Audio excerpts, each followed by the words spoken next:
Então, estamos aqui mais uma vez no canal do YouTube do Seu Mar para uma nova conversa. Estamos em outubro, então vamos falar de Allan Kardec, o nosso querido codificador, que nasceu em 3 de outubro. Estamos com André Cantarelli, nosso companheiro do Movimento Espírita de Itaboraí, e o Aristides Sérgio, que é aqui do Grupo Espírita Obreiro do Cristo, aqui de São José, em Maricá. Vamos bater uma bola, uma conversa amigável dentro desse assunto aí sobre o nosso codificador, né, Sérgio? Olá, pessoal. Exatamente.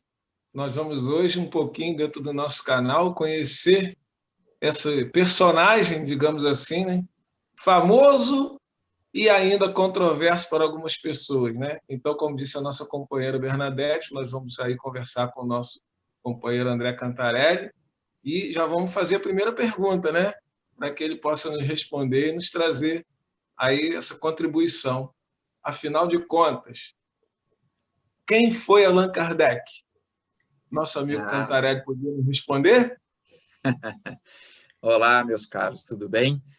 Primeiramente, eu gostaria de agradecer por esta oportunidade, né, pelo convite que me foi feito, de falar de uma pessoa que, para nós, na doutrina espírita, é basilar, né? Sem a figura de Allan Kardec, é natural que o próprio Espírito Verdade, em Obras Póstumas, lhe dizer, né, que caso ele não aceitasse, né, a missão dele, que era fazer toda essa organização num corpo de doutrina, outro viria, mas a gente sabe que a ele foi dada a primeira oportunidade. Então, certamente, tinha méritos para isso e teria sido, enquanto espírito, preparado para tal. Allan Kardec, na verdade, é um pseudônimo, né, para Hippolyte Léon Denisard Rivaio, que, como disse a nossa irmã Bernadette, ele nasceu a 3 de outubro de 1804, na cidade de Lyon, na França. Ficou conhecido, né, pode-se dizer assim, em Paris, mas alguns anos depois, quando para lá mudou, por ter trilhado, pode-se dizer assim, a sua formação toda no campo da educação, vindo, inclusive, a ter estudado com ninguém mais, ninguém menos que Pestalozzi, em Yverdon, na Suíça.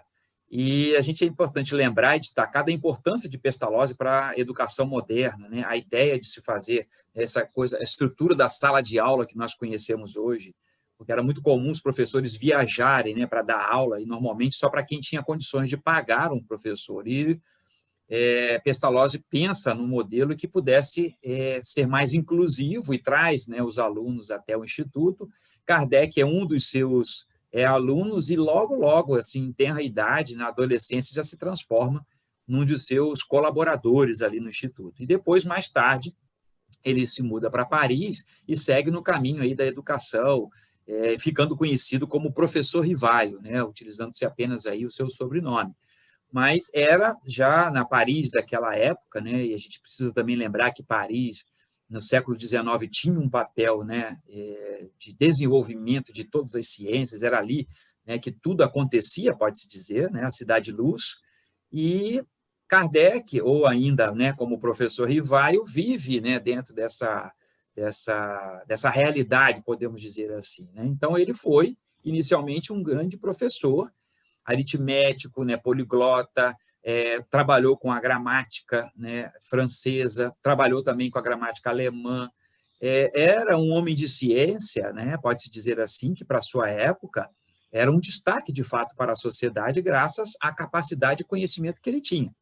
Então, ele foi, antes, né, de ser Allan Kardec, um grande professor, um grande entusiasta, né, na verdade, da educação, da ciência e de uma forma de popularizar essa ciência, que é importante a gente lembrar disso também, né? E Kardec, enquanto professor Rivaio, também se preocupou com que todo mundo pudesse ter acesso à educação. Então, de linhas diretas, foi isso. E aí, em 1854, que o professor Rivaio começa a ouvir falar, né, sobre um fenômeno que acontecia por toda a Europa, que já, de fato, já acontecia também na América, né, é importante lembrar disso, o que os espíritos vão chamar de uma invasão organizada, né, em vários movimentos, em fenômenos materiais que as pessoas não conseguiam entender.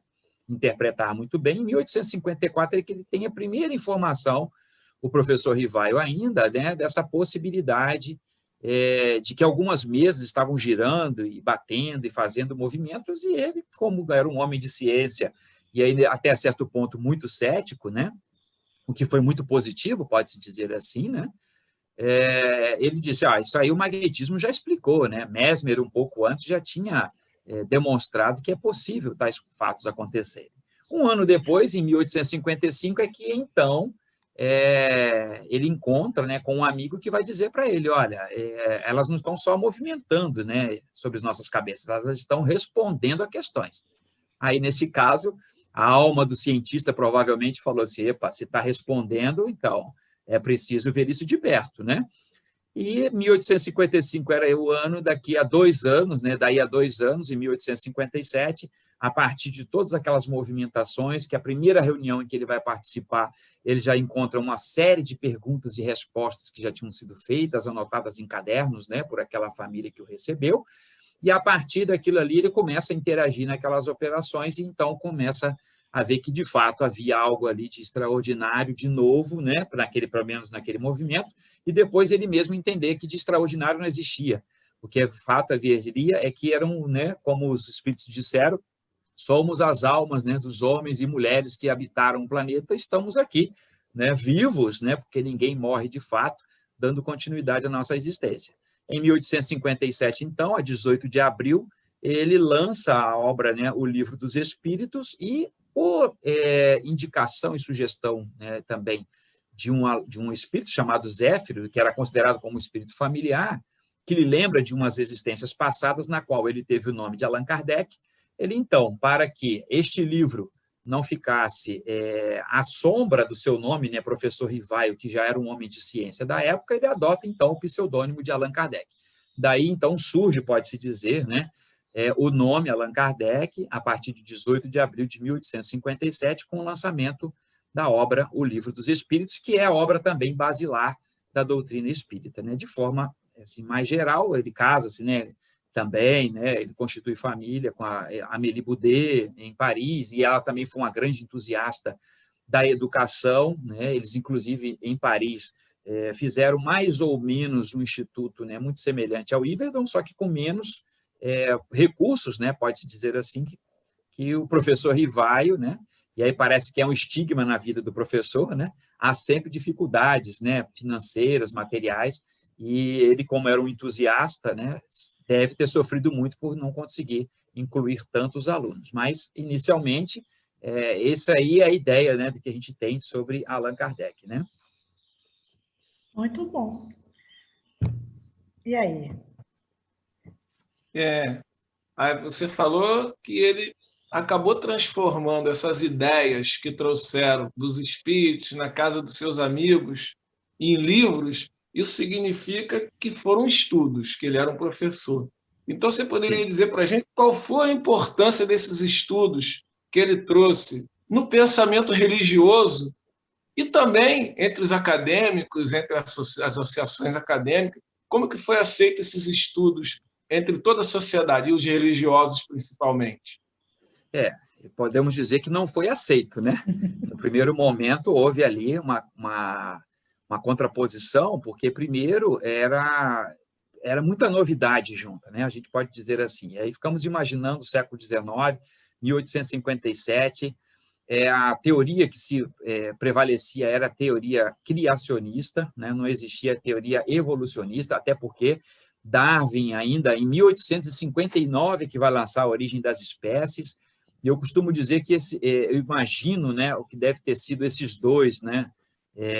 Se eles, por acaso, não se encontrarem em nenhuma das academias, né, eu fico assim sonhando com isso. Inclusive, tem um livro espírita que fala, né, eu esqueci o nome da autora, mas é que traz essa reflexão, né, Kardec e Darwin, né, um diálogo possível, porque um e outro traz exatamente aquilo que nós entendemos, né? Então, nós tivemos um momento de criação, mas sofremos um processo de evolução. Não tem como dizer que não, né?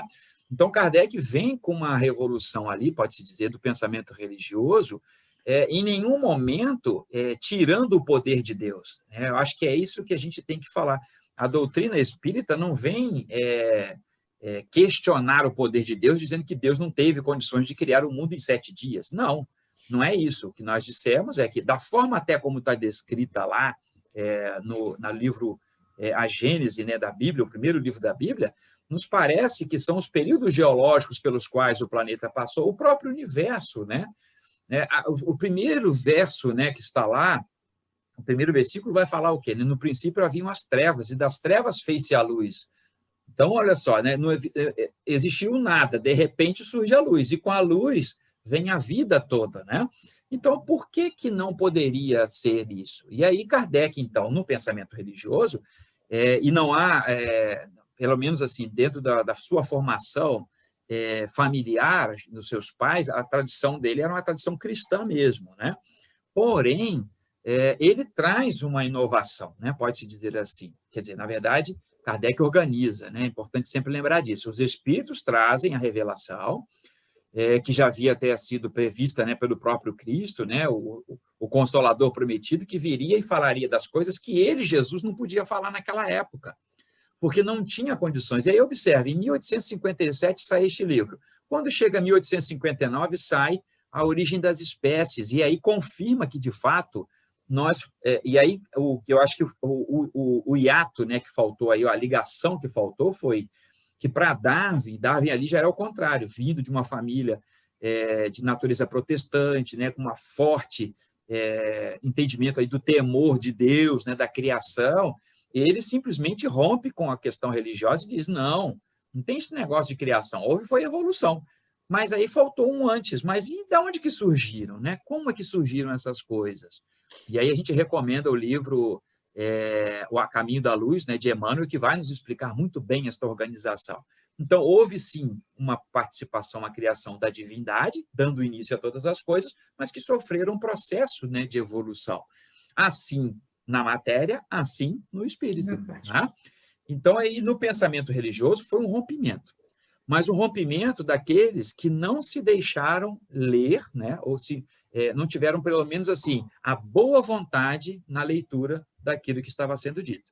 Porque até aquele mais endurecido, mais empedernido nas suas teorias, né, na sua teologia, se ele estudar, vai ver que tem um sentido. Você pode não concordar, você pode não aceitar, mas que a ideia da reencarnação, por exemplo, né, que vem no bojo da doutrina espírita, ela nos traz um entendimento muito mais interessante sobre o processo de evolução do que uma expectativa final de céu e inferno, dependendo do que a pessoa viveu aqui na Terra. E a gente sempre abre um parênteses, né? Porque, dadas as realidades atuais, nós vamos ter um inferno superlotado, o céu bem vazio. Né? Então, a gente tem uma carência de pessoas. Vamos olhar para o século passado. Né? No século XX, nós tivemos vários ícones em todas as religiões, exemplo de dedicação e de verdade. Né? Vamos falar agora dos cristãos e não cristãos, porque também tivemos representantes como Gandhi, né? Que era um não cristão, mas que mostrava, né, a que veio. Né? Olha, não é possível fazer diferente. Né?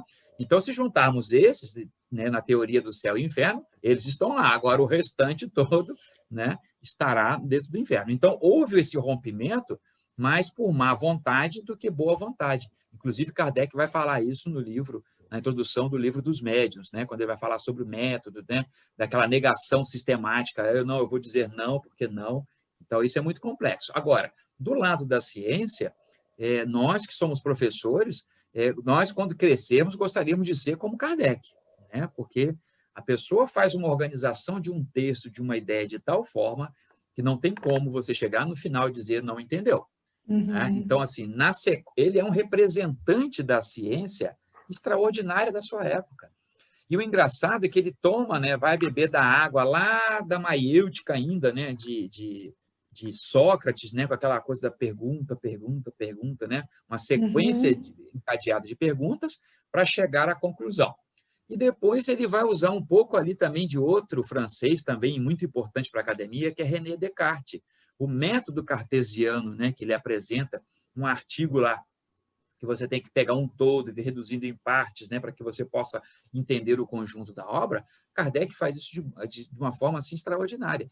Então, aquele que é hoje, né, um professor que trabalha nas áreas das ciências, se olhar para o modelo de Kardec, vai aprender como escrever um artigo, por exemplo, né? Como estruturar uma ideia, como apresentar até uma ideia. Então, eu acho que, no sentido religioso, a grande contribuição é que nós olhamos Deus de frente, né? Com a razão, com o entendimento, e não com os olhos para a terra, né? Com medo, né? Com temor desse Deus, que a gente tinha medo de perguntar as coisas e de Sim, entender, né?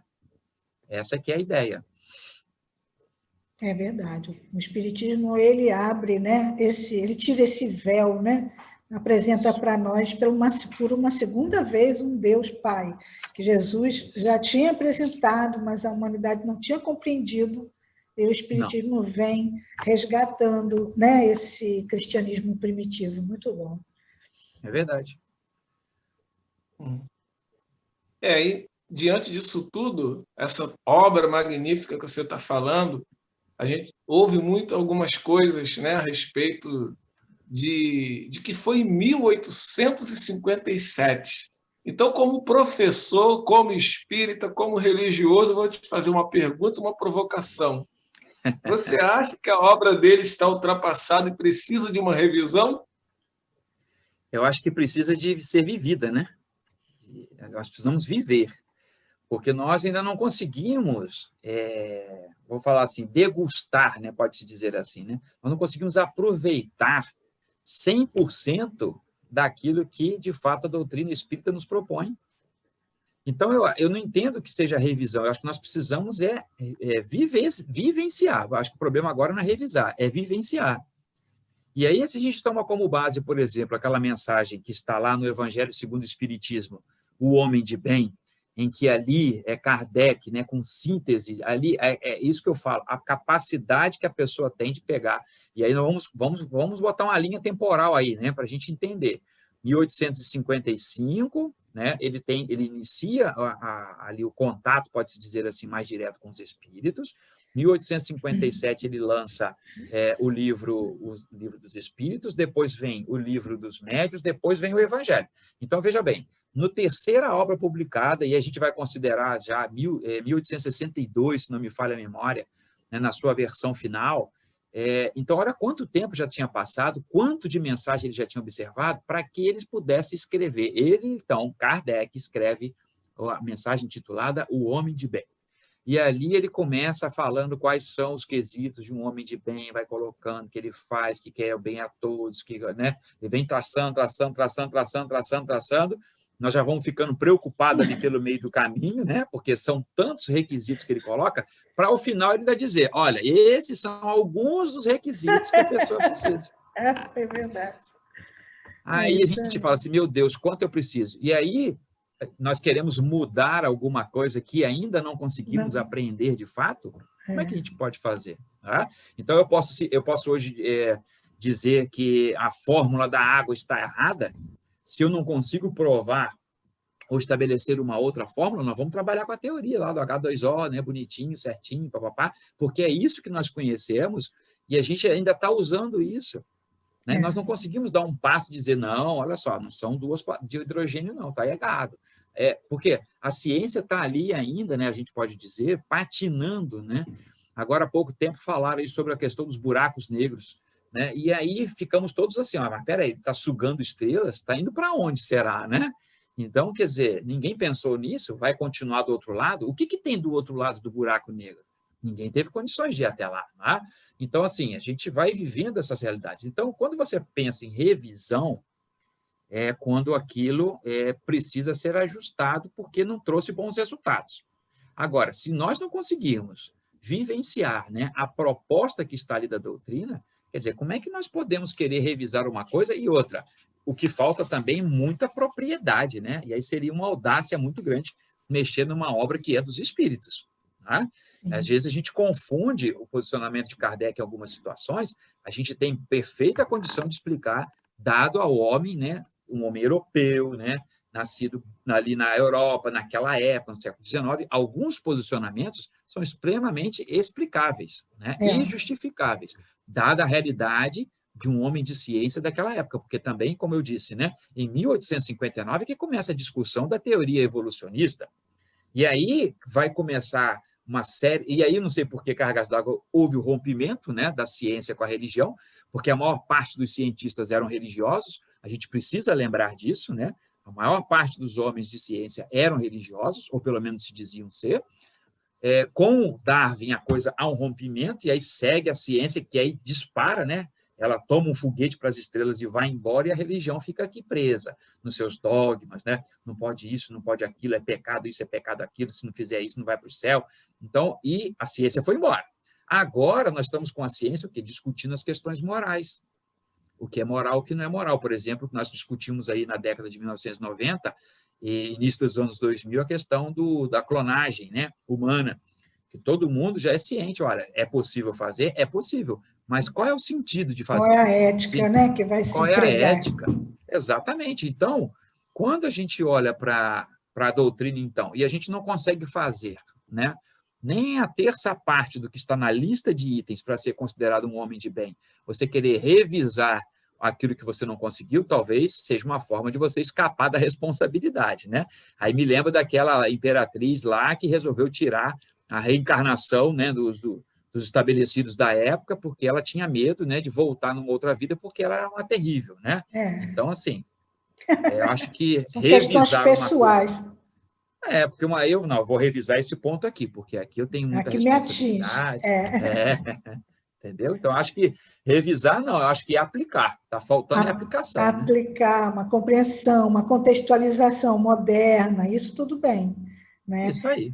Mas realmente fica complicado. Não, que até abro um parênteses, se me permite, existem termos e é uma linguagem que às vezes Kardec apropria-se lá, que é muito moderna.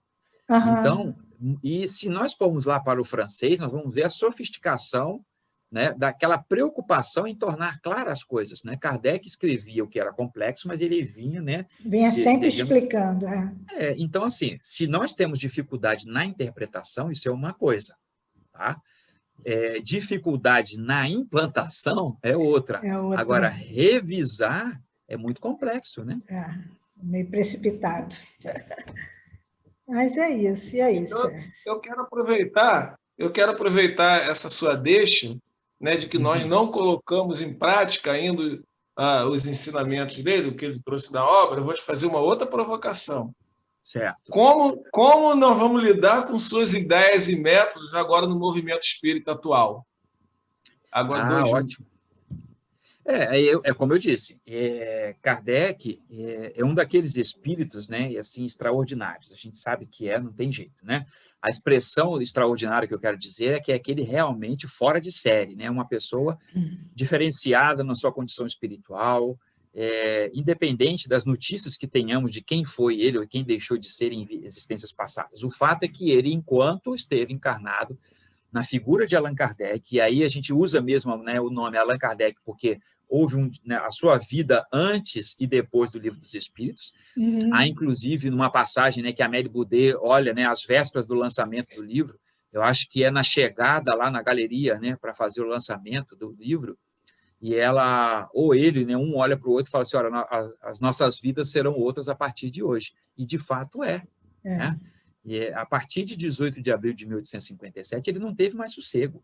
A verdade é essa. E depois que ele desencarnou, né, lá em 1859, né, que eu esqueci de falar, 1869, eu esqueci de falar, depois os editores, né, da Revista Espírita, que foi também uma das publicações que ele utilizou, um deles esteve preso, né, e a Amélie Boudet teve que prestar esclarecimentos lá no gabinete, né, da polícia, né, que seria a delegacia nos tempos atuais, dizendo que eles estavam fazendo, né, bruxaria, coisas assim medonhas. Então, de fato, mudaram as vidas, né? Ele foi perseguido, né? Tinha o amigo lá que era religioso, que deixou de participar, né, de ter a sua convivência. Na Academia de Ciência de Paris, ele foi afastado, porque começou com umas ideias muito estranhas que a ciência não admitia, não tinha, né, condições de admitir, né? E aí nós trazemos para a realidade atual, e eu lembro de uma trilogia, né, que ele falou, né, de uma tríade, melhor dizendo, não uma trilogia,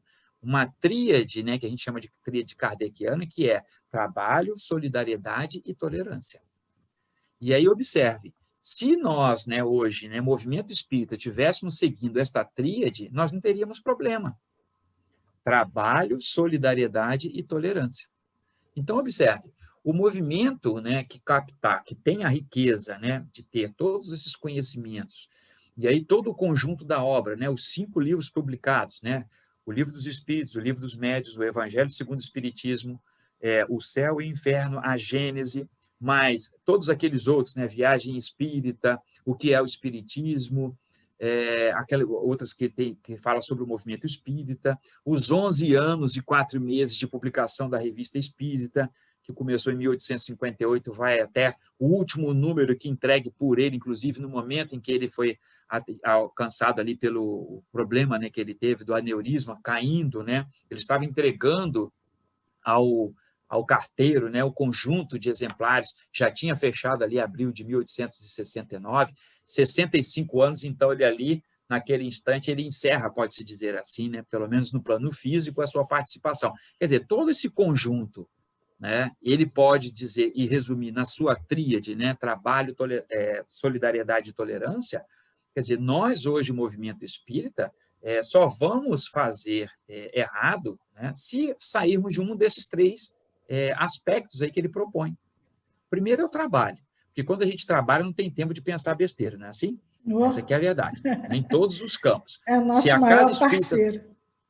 o trabalho é fantástico, porque ele ocupa a sua mente, ele traz aquele cansaço físico, né, traz um cansaço mental, e você repousa, recupera as energias, no dia seguinte você começa de novo. Né? O trabalho é uma bênção, né? Uma Não é benção. aquele castigo lá, também na interpretação bíblica, né, que agora vocês serão expulsos do paraíso e vão ter que viver do suor do seu trabalho. Né? Aí ficou aquele estigma, né? E o próprio nome trabalho já vem de um instrumento de tortura, e a gente já fica com isso na cabeça, né? Assim, e o símbolo do terror do trabalho é a segunda-feira, para quem não trabalha de plantão, né, Sérgio? Quem trabalha de plantão não tem segunda, não tem domingo, não tem feriado. Mas quem trabalha de segunda a sexta, o drama é a segunda-feira, né? Assim, mas é porque vai voltar para o trabalho, porque vê o trabalho como um castigo. Então, se o movimento ele se reúne, consegue compreender as dificuldades, as limitações, nós vamos trabalhar. Junto com isso, a solidariedade. Quando há solidariedade entre os irmãos e entre as instituições, né, quaisquer que sejam, e nós hoje somos muito perseguidos aí por outras doutrinas, então, se a gente for solidário até a perseguição, a gente vence essa barreira. Né? Sim. E aí, por último, o quê? Tolerância. Se a gente consegue ter tolerância uns com os outros e conosco mesmo, que às vezes a gente não tem nem conosco mesmo, naturalmente que a gente consegue vivenciar. Então, o movimento espírita, se ele abraçasse nessa tríade e começasse a trabalhar sobre isso, né, sobre mais preocupado em trabalhar, né, a gente tem que trabalhar. Eu costumo dizer, às vezes, que a gente fica numa discussão infrutífera, enquanto um monte de gente está morrendo de fome, enquanto tem um monte de irmão perturbado, enquanto tem um monte de gente fazendo besteira por aí afora, a gente não se estruturou para isso, né? Então, eu acho que... e o Kardec cuidou disso, né? Ele cria a Sociedade de Estudos, Sociedade Parisiense de Estudos Espíritas, ele organiza o movimento, né, de uma sociedade e vai, né, sugerir a criação de outros núcleos, né, para que isso possa acontecer, mas que esses núcleos possam se integrar, se interagir através de cartas, né, correspondências, e assim ele fez. Né? Tanto que na Revista Espírita a gente vai encontrar muitas dessas cartas entre as sociedades, né, espíritas conversando. Aí tem uma delas que ele vai até a cidade de Leon Denis, né, e há uma passagem muito interessante que Leon Denis foi levar o recado na casa onde o Kardec estava hospedado, e aí quando chega lá, Leon Denis, um jovenzinho, né, na casa onde Kardec estava hospedado, quando ele chega lá, estava Kardec em cima de uma cadeira, né, Amélie Boudet embaixo, e ele recolhendo frutas, né, numa árvore. E aí eu fico imaginando, né, esse momento, gente, né, do Kardec, que é uma coisa assim, o Kardec em cima de uma cadeira, buscando, né, frutas numa árvore, e a Amélie Boudet segurando embaixo. Então, quer dizer, é esse exemplo de vivência que eu acho que o movimento tem que pegar, sabe? Eu acho que a gente está, em alguns pontos, a gente esquece disso. Né? Graças a Deus que, com o trabalho da unificação, a gente vem buscando estreitar esses laços. Né? Então, a gente hoje tem os grupos, né, reunidos nos seus, tem aí, e tem os nossos reunir, né, como é o caso nosso, que nos interage A gente se conheceu regionalmente, assim, né? exatamente. Assim, né? Então, eu Esse acho que... trabalho do movimento espírita foi fundado pelo Kardec, né? Através Exatamente. dessas cartas, dessa interação entre os grupos, e que nós, no Brasil, também temos essa tarefa. E se Quando a chegou gente aqui, eles já já reuniram logo, né, nessa mesma estrutura, né? Você vê que a própria exatamente. Federação Espírita Brasileira nasce com essa ideia, né? Exatamente. Estruturante, porque ela unifica os pensamentos, as formas de fazer e apresenta uns aos outros, não cria vários grupos isolados, onde cada um vai Exatamente. fazer o espiritismo a seu modo. Ele já teria se perdido há muito tempo, se fosse assim, né? Exatamente, verdade. Nós, então, estamos chegando assim ao final do nosso tempo, gente. Eu acho que já falamos bastante, né? Sérgio, tem mais alguma coisa a acrescentar? Você gostaria de perguntar mais alguma coisa? Ou já está suficiente? Se já está, vamos fazer nossas considerações finais, tá bom? A vontade era que nós continuássemos, que o papo está muito bom, mas nós sabemos que temos que terminar, né? Então, nós temos que agradecer ao nosso amigo André Cantarelli, como ele disse na gravação, nós também o convidamos por ele também ser professor, né? Então, isso também ajuda nós entendermos melhor ainda sobre o nosso codificador, nosso professor. Muito obrigado, André. E toda vez que nós precisarmos da gente também, é só chamar, que nós podemos te ajudar também, como você falou aí, tolerância, solidariedade e trabalho. Eu vou invertir, tá bom? Sem problema. Eu que agradeço a vocês a oportunidade do Conselho de Maricá. Eu tenho muito carinho, né, por todos, né, no nosso movimento, em especial aí por Maricá, porque lá atrás, no início, né, quando começou a preparação para a criação desse conselho, a Ivonete, que estava à frente, responsável, né, nós conversamos bastante, depois fui conhecendo uns pouquinhos o Sérgio, a Bernadette, também através do trabalho do ENEF. Então, a gente fica muito feliz com isso. Eu que agradeço a oportunidade e também me apresento aqui à disposição para vocês, que a gente precisa trabalhar, né? Com certeza. E agora, em novos tempos, né, remotamente, mas com essa Verdade. divulgação aí cada vez mais dinâmica e ativa, né? Então, muito obrigada a Isso mesmo. todos, foi ótimo. E assim a gente vai encerrando esse bate-papo aqui no canal do Seu Mar. Ok.